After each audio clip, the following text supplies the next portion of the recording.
हाय बच्चों, हम लोग some basic concept of chemistry पढ़ रहे थे और उसी चैप्टर में हम लोग आगे मैटर का अध्ययन करने वाले थे। हमने आपको बताया था सम बेसिक कॉन्सेप्ट ऑफ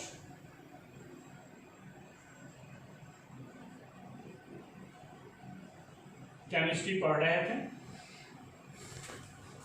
और इसी में हम लोगों ने जाना था कि यूनिवर्स जो है उसका कंपोजिशन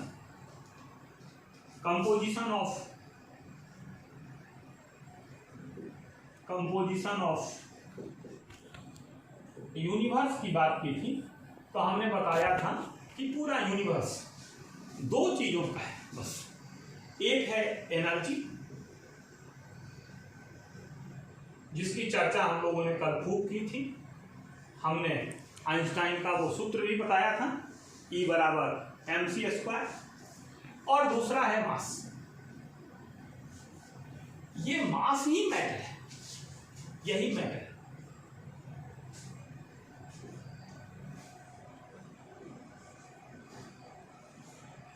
हम लोग आज जानने वाले हैं कि मैटर है क्या, मैटर क्या है। तो मैटर के बारे में हम लोगों ने जाना था, one who occupy place and which has weight is known as matter. जो प्लेस ऑक्यूपाई करे और जिसके पास वेट हो वो मैटर है। तो दुनिया में ऐसी कोई चीज नहीं है जो प्लेस ऑक्यूपाई नहीं करे। मेरी बातें हैं ये भी जीबी एमबी घेर रही हैं, प्लेस ऑक्यूपाई करती हैं, आपका वेट भी बढ़ाती हैं। मेरी बातों को सुनेंगे तो आप वजनदार हो जाएंगे। Hence that is matter. एक बातें कही जाती है, एक बहुत छोटी सी लोकोक्ति है और हर बार कहा जाता है, नो मैटर। अंग्रेजी आप किसी से लड़ाई कर रहे हो, तब तक आपके सर आ गए, उन्होंने कहा क्या हो रहा है जी, आप तुरंत कहते हैं नो मैटर सर, कोई बात नहीं है। यानी मैटर नहीं तो कुछ भी नहीं, मैटर ही सब कुछ है, मैटर ही मैटर करता है। तो ये मैटर है क्या? तो ये मैटर हम लोग जान गए कि जो प्लेस ऑक्यूपाई करे और जिसमें वेट हो वो मैटर है। अब ये मैटर जो है, इसमें से सब्सटेंस कौन है? इसके भीतर, मैटर के भीतर सब्सटेंस कौन है? तो सब्सटेंस वो है जिसके निश्चित कैरेक्टर हैं। अगर किसी मैटर का कैरेक्टर निश्चित कर दिया जाए तो वो सब्सटेंस है, वो डिस्टिंक्ट होता है। और सब्सटेंस के बाद हम लोग प्रॉपर्टीज की बात करें कि फिर प्रॉपर्टीज क्या है। तो प्रॉपर्टी वो फैक्टर है जो दो सब्सटेंस के बीच, दो मैटर के बीच अंतर बता दे आपको। ये जो प्रॉपर्टीज है ये दो प्रकार के होते हैं। एक को बोलते हैं इंटेंसिव,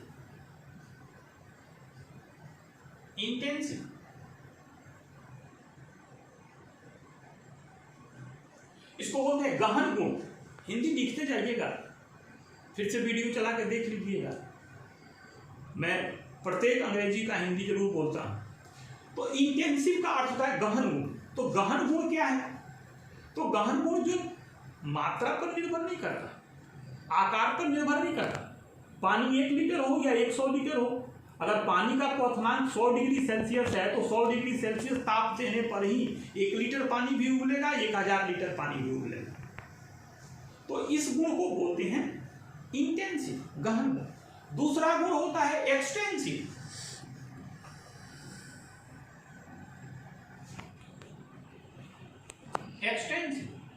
एक्सटेंसिव गुण जो होता है वो मात्रा पर निर्भर करता है, वो आकार पर निर्भर करता है। तो जो आकार पर निर्भर करे गुण आयतन, द्रव्यमान। आकार पर निर्भर करता है। तो इसको बोलते हैं एक्सटेंसिव कैरेक्टर और इसको बोलते हैं इंटेंसिव कैरेक्टर, यानी सब्सटेंस के ये दो कैरेक्टर हैं, एक इंटेंसिव और एक एक्सटेंसिव। इसी सब्सटेंस के यदि मेजरमेंट के आधार पर गुणों को देखा जाए तो दो प्रकार के गुण हो सकते हैं। मैंने कहा है कि किसी चीज का बंटवारा जब करोगे तो जाकी रही भावना जैसी। सोशल इंजीनियर थे मिस्टर तुलसीदास। तुलसीदास ने बहुत सारी बातें कही हैं। इंजीनियर केवल फिजिक्स केमिस्ट्री पढ़ने वाले ही नहीं होते हैं, वो लोग भी इंजीनियर होते हैं जो मशीनों की तरह समाज में भी सुधार का काम करते हैं। वो सब भी वैज्ञानिक हैं, वो सब भी साइंटिस्ट हैं। इसीलिए मैंने साइंस को दो वर्गों में पीछे बांटा था। एक को बोला था सोशल साइंस और दूसरे को बोला था नेचुरल साइंस। हम लोग नेचुरल साइंस की बात कर रहे हैं। ये मटेरियल साइंस है, मैटर है, उसी से ये साइंस है। इसकी बात हो रही है कि प्रॉपर्टी जो है वो दो प्रकार का होगा, और पहला प्रॉपर्टी होगा उसको हम लोग बोलेंगे फिजिकल, और दूसरा होगा केमिकल। अब केमिकल प्रॉपर्टीज क्या है और फिजिकल प्रॉपर्टी क्या है जानते हैं। फिजिकल प्रॉपर्टी का अर्थ है कि कंपोजिशन चेंज नहीं हो, जिसका कंपोजिशन से कोई छेड़छाड़ नहीं होता वो फिजिकल है, और जो कंपोजिशन से छेड़छाड़ कर देता हो वो केमिकल है। अब हम लोग मैटर के क्लासिफिकेशन की बात करें कि मैटर का क्लासिफिकेशन कैसे होगा। तो जब मैटर का क्लासिफिकेशन करेंगे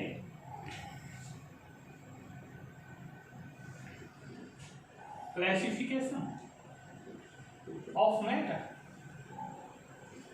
तो आप सब मैटर को बांट सकते हैं on the basis of physical state.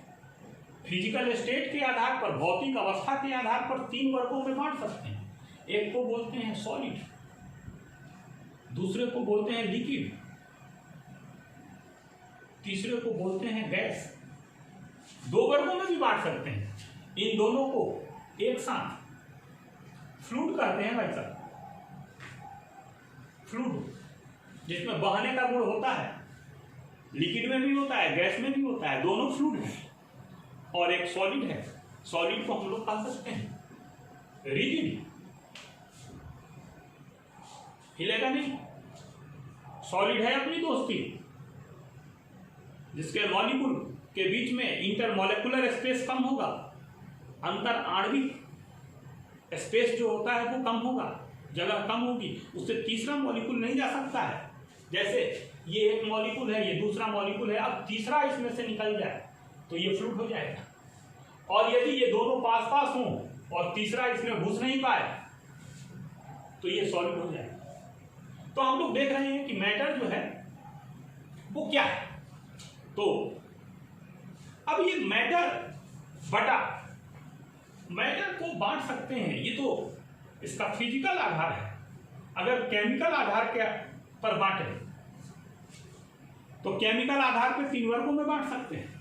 एक को बोलेंगे एलिमेंट, दूसरे को बोलेंगे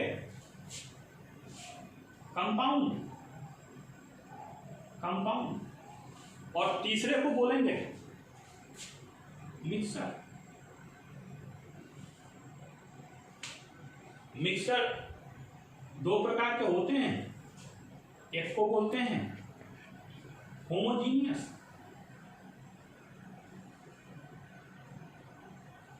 और दूसरे को बोलते हैं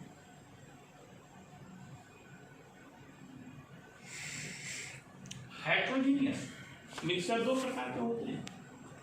अगर प्यूरिटी की बात करें तो प्यूरिटी के आधार पर भी पदार्थ को दो वर्गों में बांटा जा सकता है। एक को बोलेंगे प्योर और दूसरे को बोलेंगे इम्प्योर। तो इम्प्योर हेट्रोजीनियस मिक्सर है ये, दैट इज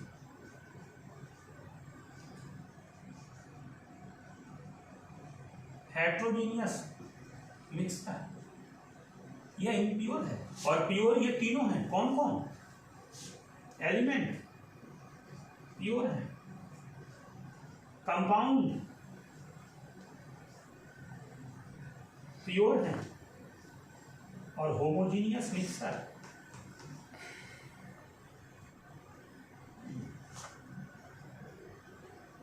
प्योर सबके बारे में हम लोगों ने पढ़ा होगा। एक वर्गीकरण हमने और किया था, आपको शायद ध्यान हो।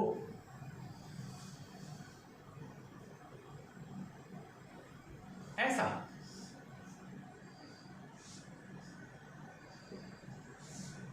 लिविंग मैटर,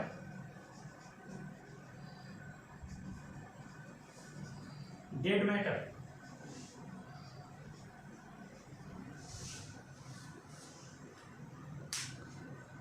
ये on the basis of life, ये on the basis of physical state, ये on the basis of chemical character, ये on the basis of purity. It means जाकी रही भावना जैसी, प्रभु मूरत देखी तीन कैसी। जैसे विचार आपके मन में उत्पन्न हुए वैसे आप पदार्थ को बांट दें, और बांटने के बाद इनको आप जानते हैं, सॉलिड को जानते हैं कि सॉलिड के मॉलिक्यूल के बीच में स्पेस कम होता है, वो हिलते नहीं हैं, आकार नहीं बदल सकते, वो अपना आयतन नहीं बदल सकते हैं। फ्लूइड में ये सब गुण होता है। लिविंग और नॉन लिविंग मैटर जानते हैं। लिविंग मैटर ध्यान रखिएगा, जगदीश चंद्र बसु ने लिविंग मैटर में ये पता लगाया था, पौधे लिविंग होते हैं तो पता लगाया था, तो ये पता नहीं लगाया था कि वो बड़ा होते हैं, ये पता लगाया था कि उनमें संवेदना होती है। तो लिविंग मैटर का काम है कि लिविंग मैटर में संवेदना हो, और लिविंग मैटर जो होता है वो अपनी तरह दूसरा मैटर उत्पन्न कर सकता है। आप एक पंखा अपने घर में टांग लें, तो जिस दिन आपके घर में कोई ट्रेजेडी होगी आपके साथ पंखा नहीं रोएगा। लेकिन यदि कुत्ता पाल लें तो जिस दिन आपके घर में ट्रेजेडी होगी आपका कुत्ता भी रोटी नहीं खाएगा साहब, उसमें संवेदना होती है। एक आम को आप खाएं और जब जी भर जाए उसके गुठली को चूस चूस के फेंक दें, उससे फिर एक आम पैदा होगा। जैसा आम आपने खाया था वैसे बहुत सारे आम आपको प्राप्त होंगे। लेकिन एक आप कूलर लाएं और उसकी चाहे जितनी सेवा करें वो दूसरा कूलर पैदा नहीं करेगा। तो ये गुण है लिविंग मैटर के, कि लिविंग मैटर में संवेदना होती है और लिविंग मैटर अपनी तरह के पदार्थ का जनन करते हैं, उत्पन्न करते हैं। तो यदि आप लिविंग हैं तो आप अपनी तरह के लोगों का निर्माण करें। आप अच्छे हैं तो अच्छे लोगों का निर्माण करें, ये लिविंग होने का परिचायक है। आप में संवेदना होनी चाहिए। आप यदि किसी को देखें दुखी देखें तो दुखी हों, किसी की खुशी में आप खुश हों। ऐसा ना हो कि कोई दुखी हो तो आप हंस रहे हों, इसका अर्थ है कि आप डेड मैटर हैं। केवल सांस लेने से डेड मैटर लिविंग मैटर नहीं होते। इसीलिए कि जूते भी सांस लेते हैं, कपिल देव प्रचार करते हैं। तो क्या अगर आप केवल सांस लेते हैं और आप में संवेदना नहीं है तो इसका अर्थ है कि आप उन्हीं जूतों की तरह हैं, सांस ले रहे हैं। तो आइए हम लोग इसके बाद देखें कि प्योर कौन है, इम्प्योर कौन है। तो प्योर वो है जिसके बारे में आप जानते हैं। जैसे आप बहुत शैतान हैं, मैं जानता हूं, आप शुद्ध शैतान हैं, प्योर है। प्योर का अर्थ यही होता है, जैसे गिलास में पानी रखा हो और पानी आप पी सकते हैं क्या? नहीं पिएंगे, इसलिए कि आपको पता ही नहीं। तब तक पानी रखने वाला आता है और कहता है दीजिए दीजिए, पी लीजिए आप, ये प्योर है, हम ही ने अभी रखा, आप तुरंत पी लेते हैं। इसलिए कि एक ही पदार्थ जो जानता है उसके लिए प्योर है, वो उसका कंपोजिशन जानता है, और जो उसका कंपोजिशन नहीं जानता उसके लिए वो इम्प्योर है। तो प्यूरिटी और इम्प्यूरिटी की परिभाषा जानकारी के आधार पर है, स्टैंडर्ड के आधार पर है। इसलिए हम लोग इसके बारे में जानने का प्रयास करेंगे। और आगे मैटर जो प्योर होते हैं वो ये मैटर है, ये इम्प्योर है। लेकिन मैटर को यदि केमिस्ट्री की दृष्टि से बांटें तो इन्हें हम लोग 1, 2, 3 वर्गों में बांट सकते हैं। एलिमेंट, एलिमेंट कौन है? तो एलिमेंट को हम लोगों ने जाना है कि एलिमेंट वैसे प्योर मैटर है, प्योर मैटर है एलिमेंट, वैसे प्योर मैटर है। परिभाषा जब दी जाती है तो पिताजी से दी जाती है।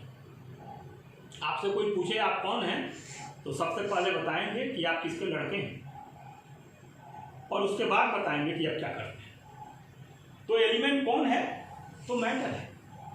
कैसा मैटर है? तो प्योर मैटर है, इसलिए कि मैटर का लड़का प्योर है और प्योर का एलिमेंट है। तो ये पिताजी हैं, ये दादाजी। तो एलिमेंट कौन है?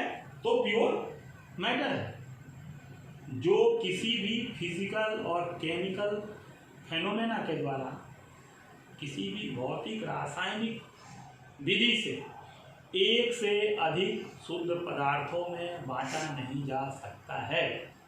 अगर आप बांटेंगे तो उस एलिमेंट का गुण समाप्त हो जाएगा, ये ध्यान में रखेंगे। जैसे ये आयरन है, अब लोहे को आप चाहे जितना छोटा करें, ये लोहा जब बहुत छोटा हो जाएगा तो अब लोहा नहीं रहेगा, वो इलेक्ट्रॉन प्रोटॉन न्यूट्रॉन हो जाएगा, खत्म हो जाएगा, लोहे का कैरेक्टर समाप्त हो जाएगा। तो वो सबसे छोटा,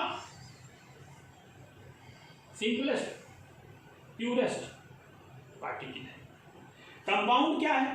तो एलिमेंट से एलिमेंट के निश्चित कंपोजिशन से बना जो प्योर मैटर है उसको हम लोग कंपाउंड कहते हैं। उसमें भी यही गुण है।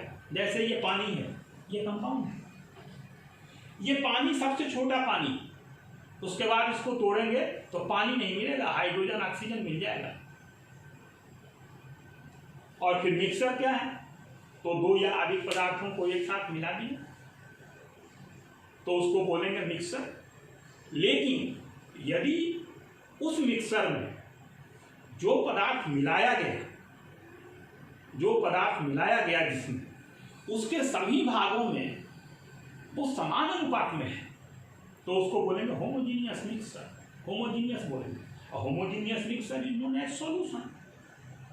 इस सॉल्यूशन तो आप जानते हैं, समाधान। और समाधान कब होगा? जब एक व्यक्ति कहेगा कि हम बड़ा हैं तो दूसरा स्वीकार कर लेगा कि हम छोटे हैं। जो छोटा होगा वो विलय हो जाएगा, विलीन हो जाएगा। जो बड़ा होगा वो विलायक हो जाएगा। तो बड़ा और एक छोटा जब दो होगा तब विलयन बनेगा, होमोजीनिटी तब आएगी। तो सॉल्यूशन इज होमोजीनियस मिक्सचर। तो जितने सॉल्यूशन हैं वो सब, आप एक सॉल्यूशन शरबत पीते हैं घर में, कोल्ड ड्रिंक्स पीते हैं, बहुत सारे सॉल्यूशन का उपयोग आप करते हैं, वो होमोजीनियस मिक्सचर है। उसमें जो सॉल्यूट है वो सॉल्वेंट के सभी भागों में समान रूप में है, यूनिफॉर्म है। तो हम लोगों ने देखा क्या कि what do you mean by homogeneous mixture क्या है और होमोजीनियस मिक्सचर कौन है। और जो होमोजीनियस नहीं है वो हेट्रोजीनियस है।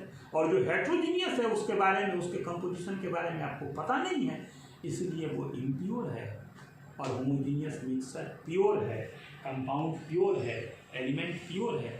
अब एलिमेंट को हम लोग बांट सकते हैं, मेटल, नॉन मेटल, मेटलाइट। ये एलिमेंट है। ये एलिमेंट ये तीन भागों में बांटा जा सकता है। कौन कौन? तो मेटल, नॉन मेटल एंड मेटलाइट।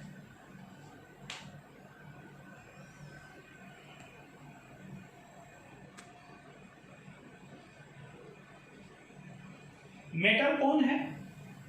धातु वैसे एलिमेंट हैं जो हवा के साथ क्रिया कर क्षारीय ऑक्साइड बनाते हैं। अधातु वैसे एलिमेंट हैं जो हवा के साथ क्रिया कर अम्लीय ऑक्साइड बनाते हैं। और जो नामलीय बनाते हैं, न क्षारीय बनाते हैं, उनको बोलते हैं मेटलाइट। ये एम्फोटेरिक होते हैं।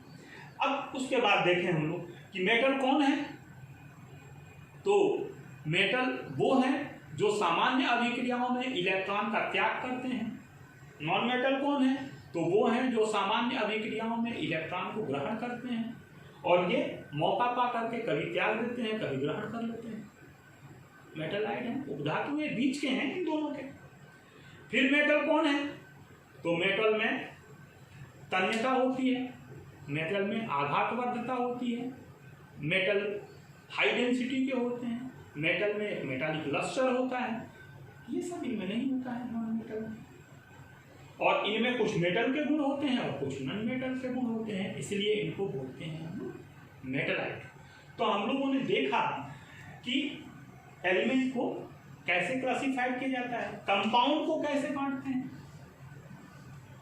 तो कंपाउंड को दो भागों में बांटते हैं, एक ऑर्गेनिक कंपाउंड और दूसरा इनऑर्गेनिक। एक कंपाउंड होता है ऑर्गेनिक। ऑर्गेनिक का अर्थ है जो कार्बन से बना है और उसमें कार्बन की वैलेंसी जो है वो 4 है, तो उसको बोलेंगे कार्बनिक। और इसको छोड़ करके जो दूसरे हैं वो अकार्बनिक हैं, इसको कार्बनिक, अकार्बनिक। इसको जब हम लोग कार्बनिक रसायन के लिए वीडियो देखेंगे तो उसमें कार्बनिक यौगिकों की परिभाषा आपको पढ़ाई जाएगी और कार्बनिक रसायन का विस्तृत अध्ययन किया जाएगा।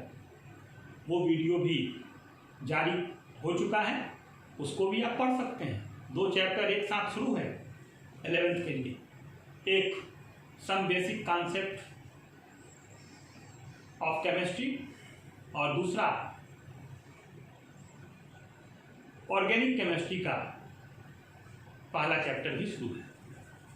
तो दोनों चैप्टर एक साथ चल रहा है, तो ऑर्गेनिक केमिस्ट्री को भी आप वहाँ से पढ़ें और इसे भी देखें। आगे बातों को जानने के लिए अगले वीडियो का फिर इंतजार करें। Thank you.